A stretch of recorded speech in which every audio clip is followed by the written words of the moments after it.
اور T we need work کے vlog اور کیا کہیے میں ہوں سید محسن رضا. میرا خیال ہے کہ کل سری لنکا اور پاکستان کا جو ایشیا کپ میں فائنل کھیلا گیا اس پہ بات کر لیتے ہیں. پوری پاکستانی قوم اپنے طور پر ہر جگہ پہ بیٹھی ہوئی جس طرح سے کل یہ میچ شروع ہوا دیکھ رہی تھی, اور جو جوش و جذبہ تھا اور انتھوزیازم تھا وہ اس وقت ہمیں نظر آتا ہے کہ ایک مایوسی کی کیفیت میں تبدیل ہونے لگا جب پاکستانی بیٹسمین جو ہیں ان کی ایک تو رفتار سے یہ اندازہ ہوا کہ شاید یہ T20 نہیں کوئی ٹیسٹ میچ کھیل رہے ہیں, اور پھر یہ بھی اندازہ ہو رہا تھا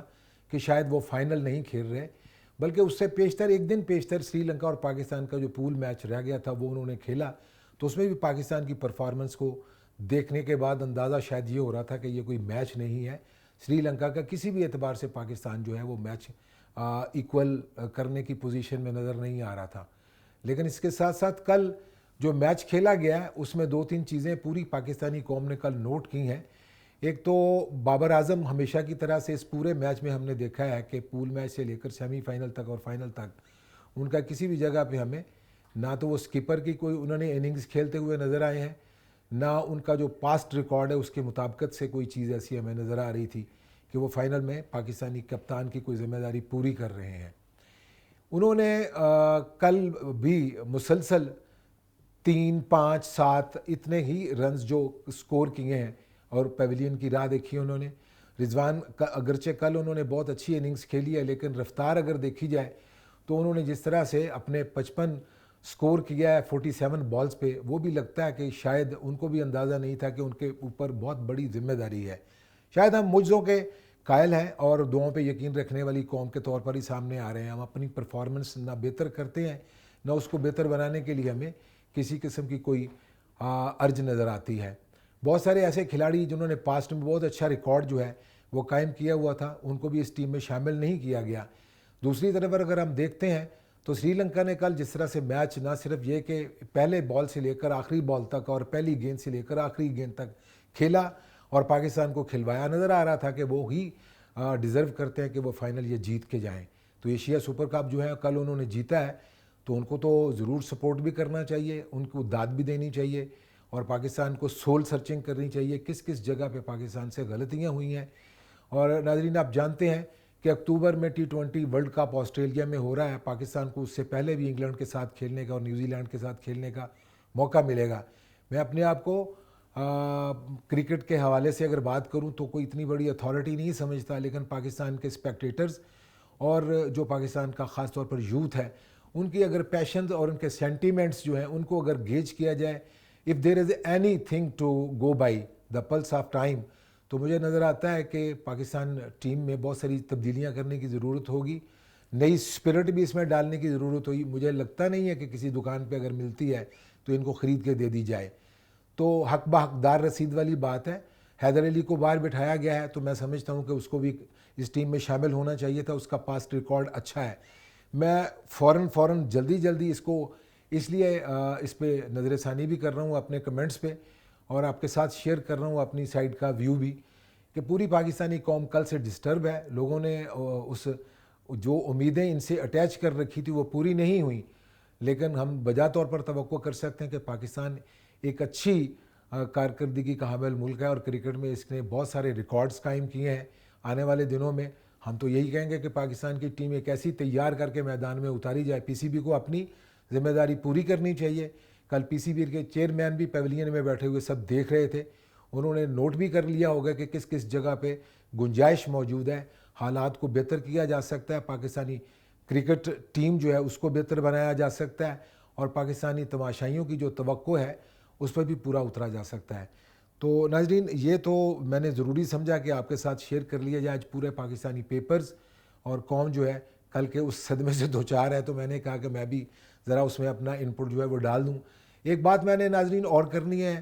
وہ یہ ہے پاکستان میں سیلاب جس طرح سے آئے اور جتنی تباہی ہوئی ہے اس کا جائزہ لینے کے لیے اقوام متحدہ کے سیکرٹری جنرل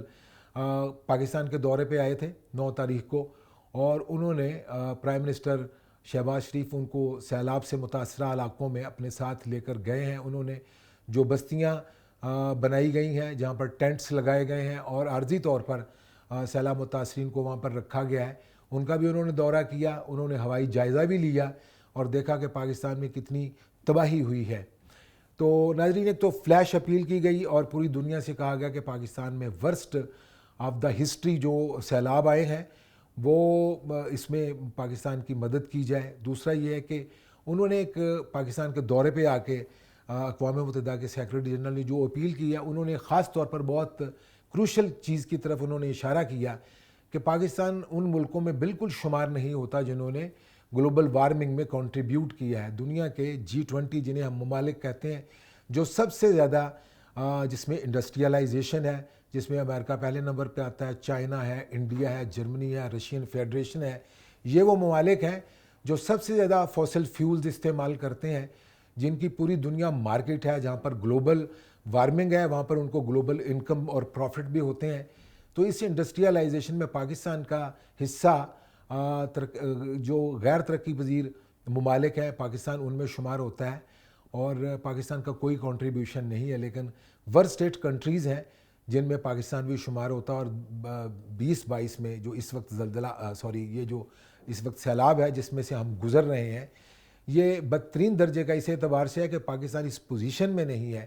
کہ ذاتی طور پر یا اپنے وسائل پہ انحصار کرتے ہوئے اس ساری مصیبت اور آفت سے نمٹ لے. تو پوری دنیا کو جہاں پر یہ اپیل کی گئی ہے پاکستان کی طرف سے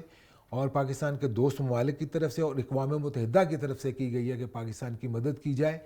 صرف مدد تک نہیں, یہ پاکستان کا کوئی بھیک مانگنے کا نہ سٹائل ہے, نہ پاکستان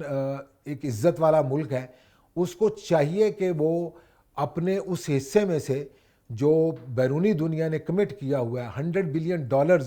ہر سال جو ہے وہ یہ ترقی یافتہ ممالک جو ہیں وہ کمٹ کرتے ہیں کہ وہ ان ملکوں کی بہتری کے لیے, ڈراؤٹ سے نمٹنے کے لیے جہاں پر کم ترقی ہے, ان ممالک کے اندر پیدا ہونے والے مسائل جو گلوبل وارمنگ سے ہو رہے ہیں ان سے نمٹنے کے لیے ان کی مدد کرے. لیکن یہ بڑے ممالک جو ہیں, یہ بہت بدنصیبی والی بات ہے کہ اپنی کمٹمنٹس پوری نہیں کرتے